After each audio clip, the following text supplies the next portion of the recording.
Hierdie onderwerp laat my aan die bede in die Onse Vader dink, soos in die hemel, so ook op die aarde.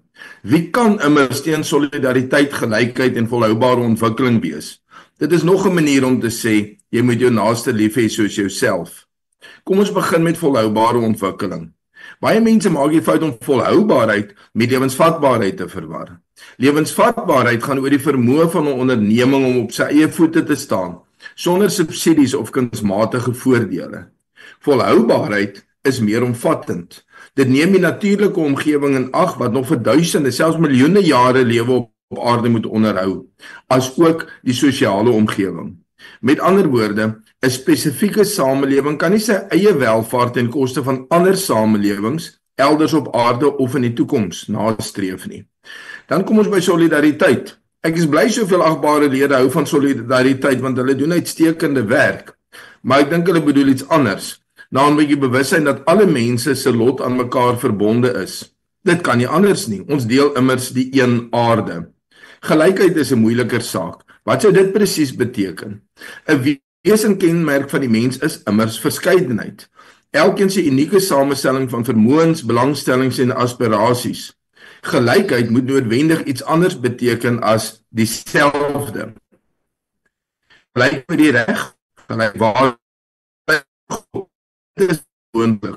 Behalwe as mens mooi dink, gelyk voor die reg. Regstelsels is nie almal dieselfde nie. Almal in China kan gelyk wees voor die Chinese reg. En almal in Suid-Afrika kan gelyk wees voor die Suid-Afrikaanse reg. Steeds is die Suid-Afrikaner en die Chinees nie gelyk voor die reg nie, want die reg in die twee lande is so verskillend. Of nog 'n voorbeeld. 'n Uyghur en 'n Han-Chinees voor die Chinese reg. Die Han-Chinese kultureel bepaalde sienings kry uitdrukking in die Chinese regstelsel, terwyl die Uyghurs daardeur misken word. Hulle is dus formeel gelyk voor die reg, maar wesenlik ongelyk.